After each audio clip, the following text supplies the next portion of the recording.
시청자 여러분 안녕하세요. 김동수입니다. 오늘 이 시간에는요. 중앙일보 오피니언 김형석 연세대 명예교수의 칼럼을 소개해 드리고요. 논평보다는 마음에 느끼는 소감을 전해 드리도록 하겠습니다. 옛날에는 지방에서 온 손님을 만나면 혹시 어떤 가운이 있으세요? 또는 좌우명이 무엇이냐고 묻는 사람들이 있었다. 있는 편이 없는 것보다 좋겠다는 생각을 하면서도 가운이나 좌우명에 집착하는 것도 좋아 보이지 않았다. 강원도 양구 철학의 집, 내 가족 사진이 있는 자리에는 두 글귀가 있다. 정신적으로는 상위권에, 경제적으로는 중상권에와 사랑하는 사람이 사랑을 받는 사람보다 행복하다이다. 앞의 문구는 내가 뜻하는 것이고 다음 글귀는 아내의 삶을 통해 얻은 교훈이다. 나는 슬하에 많은 가족을 두었다. 또 제자 중에는 큰 기업을 운영하는 이들도 있다. 그들에게 내가 하고 싶은 이야기는 성공해서 부자가 되었더라도 사생활과 가정경제는 중산층 수준이 좋다. 기업은 기업대로 독립된 공익기관이고 개인 생활은 정신적 가치가 중요하니까 경제적 관심이나 부담에 빠지지 말라고 권한다. 더 중요한 것은 사회의 지도자 대부분은 중산층에서 태어났지 부유층 가정의 자녀가 아니었다고 말한다. 기업을 계승하는 일은 공인이고 사회 여러 분야의 지도자는 정신적 지도력이 있어야 한다.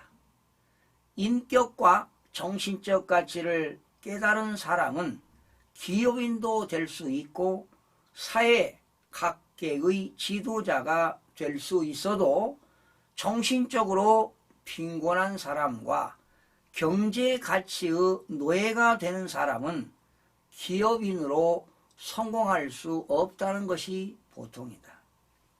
나는 나를 위한 자유명은 생각해 본 적이 없다. 삶이란 계속 낡은 것을 버리고 새로운 것을 찾아가게 되어 있기 때문이다. 그런데 지금까지 살아오면서 나도 모르게 터득한 교훈이 있다. 주어진 일에 최선을 다하라. 그러면 더 소중한 일을 하게 된다는 신념이다. 상식적인 생각이다. 그러나 주어진 일에 최선을 다하지 못하는 사람이 허다하다. 같은 일을 하면서도 일의 목적을 자기에게 두는 사람은 일의 가치와 역행하게 된다. 일의 목적을 사회적 가치가 아닌 주어진 집단이나 이기적 목적에 두는 사람은 사회의 악을 범할 수 있다. 사회 경제를 병들게 하는 노동조합들이 그렇다. 일의 목적을 사회 전체에 부합시키는 사람이 최선을 다할 수 있다. 지금 자신에게 주어진 공직 그 자체가 목적이 못되고 더 높은 출세나 진급을 위한 수단으로 삼는 사람도 자주 보게 된다. 서울특별시 시장이면 얼마나 막중한 책임인가. 그런데 시민을 위하기보다 대통령으로 진출하기 위한 수단으로 삼는 사람들이 있다. 서울시장만이 아니다. 대부분의 공직자가 정권력의 노예가 되면 범하는 잘못이다. 독재 국가에 가게 되면 대통령이나 수상이 자신의 인기나 명예를 위해 국가 행사까지 수단으로 삼고 이용한다. 우리 주변에서 자주 보아온 현상이다. 나는 군인이나 공무원들에게 이야기해온 경험이 많다. 직책에 따른 계급의식이 강한 공동체에서는 진급이나 상위 보직에 대한 경쟁심을 갖게 된다. 그러나 크게 성공하는 사람들은 승진이나 높은 직위를 위해 과욕을 부리는 사람보다는 주어진 일에 최선을 다해 성취하고 늦게 출발하더라도 중책을 찾아 끝까지 가는 사람들이다. 욕심이 앞서면 목적에 도달하지 못한다는 교훈은 누구에게나 해당되는 충고이다. 일의 결과는 직위가 아니고 사회적 기여도에 나타난다. 나 같은 사람은 대학에서 보직을 맡는 경우가 적었다. 기회가 오더라도 나보다 더 유능한 동료에게 양보하고 강의와 학문에 열중하고 싶었다. 그 결과는 어떻게 되었는가? 외국에 가거나 사회에 나가면 제자들의 사랑과 존경을 받는다.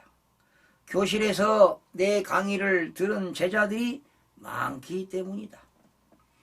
그러나 주어진 일에 최선을 다하라.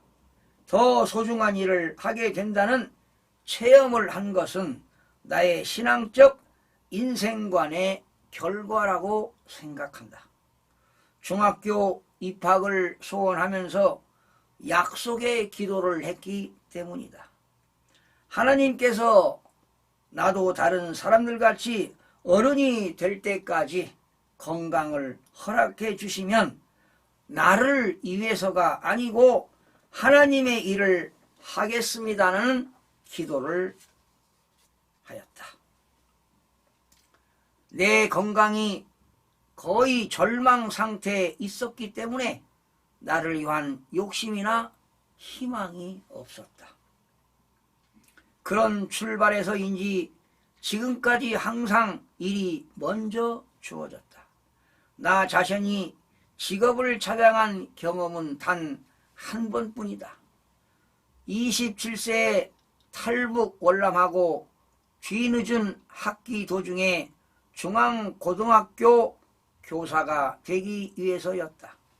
그리고 7년 후 연세대의 초청을 받은 후부터는 지금까지 주어진 일에 정성을 쏟아온 셈이다. 내 건강이 남달리 유지되는 것도 주어진 일 때문이라고 생각한다. 그리고 중학교 7년 동안의 노력도 헛되지 않았다. 나보다 유능하고 훌륭한 인재들이 사회에 진출하였다. 미국, 캐나다, 한국 안에서 높은 평가와 존경받는 교수만 15명에서 16명에 이른다. 또 교주인 인촌 김성수 선생의 뒤를 따르는 동안에 깨닫지 못했던 많은 교훈을 터득할 수 있었다. 내 뜻이 이루어지기보다는 더 높은 인생의 수련 기간이 되었다. 내가 100세를 넘기면서 얻은 결론은 인간은 일하기 위해 태어났다. 일의 목적은 더 많은 사람의 행복과 인간다운 삶을 돕는 데 있다. 주어진 일에 최선을 다한다면 더 큰 봉사의 기회가 주어진다는 인생관이다. 여러분 어떻게 들으셨습니까? 논평보다는 느낀 소감을 정리해 보겠습니다. 제가 젊었을 때부터 존경하는 철학자 김영석 교수님이십니다. 지금은 작곡하셨지만 김영석 교수님과 1920년도에 같이 출생하신 친구인 우리나라 근대 철학자 중에 한 분으로 손꼽히고 많은 수필을 남기신 우송 김택일 교수님입니다. 2009년도에 타계하셨습니다. 한국의 대표적인 지성으로 꼽히는 안병욱 교수님도 제 인생에 크나큰 영향을 미치게 하신 교수님이십니다. 2013년도에 타계하셨습니다. 세 분의 철학자 교수님은 제 인생에 많은 영향을 받게 했습니다. 특히 안병욱 교수님께서는 제가 발행하는 월간 주변인의 길 잡지에 주옥 같은 글을 여러 번 기고해 주시기도 했습니다. 그런데 세 분의 교수님의 공통사항이 있습니다. 물질보다 정신을 앞세우신 분입니다. 정신은 상향식으로, 물질은 하향식으로 살기를 저에게도 권면하셨습니다. 또한 문학사에 큰 발자취를 남기신 청록파 시인 박두진 선생님, 고전문학의 구상 선생님, 한국문인협회 이사장을 역임하신 조병아 선생님께서도 저에게 정신함양 고취를 위해서 큰 선물을 주셨습니다. 구상 선생님께서는 부족한 저에게 용기와 격려를 해준 편지 글을 여러 차례 주셔서 저 개인적으로는 정신적으로 큰 힘을 얻게 되었습니다. 여러분, 김영석 교수님의 글을 통해 물질적인 가치보다 정신적인 가치가 중요하다는 것을 깨닫게 합니다. 저 역시도 정신은 상향식으로, 물질은 하향식으로 살아왔다고 감히 자부하고 싶습니다. 풍요 속에 빈곤한 삶을 살다 보니 경제적으로 궁핍한 시절이 있어 가족들의 불만이 터져 나오기도 했던 그런 시절도 있었습니다. 저는 지금도 은퇴한 나이지만 열정을 불태우며 학교 및 공공기관에서 열심히 강의하고 있습니다. 또한 신문에 칼럼을 연재하고 있기도 합니다. 또한 정치, 경제, 사회, 문화, 교육 등 다양한 내용을 섭렵해서 유튜브 방송을 할 수 있어 너무나도 행복을 느끼며 살아가고 있습니다. 여러분, 그런데 대부분 사람들은 물질적인 면에 가치를 두고 살아가는 것이 보통입니다. 거대한 기업을 경영하지만 정신적 가치가 빈곤한 사람은 성공적인 삶을 살아갔다고 볼 수만은 없습니다. 인간은 누구나 행복을 추구할 권리가 있습니다. 즉 행복 추구권이 있죠. 인간은 일하기 위해 태어났습니다. 그런데 일을 하는데도 그 일의 목적을 사회적 가치에 둠으로써 행복과 보람을 느끼면서 인간다운 삶을 영위할 수 있다고 할 것입니다. 모든 일에 최선을 다하면 더 큰 기회가 온다는 진리를 알게 되었음에 감사드립니다. 시청해 주신 여러분 고맙습니다. 다음 시간에 찾아뵙겠습니다.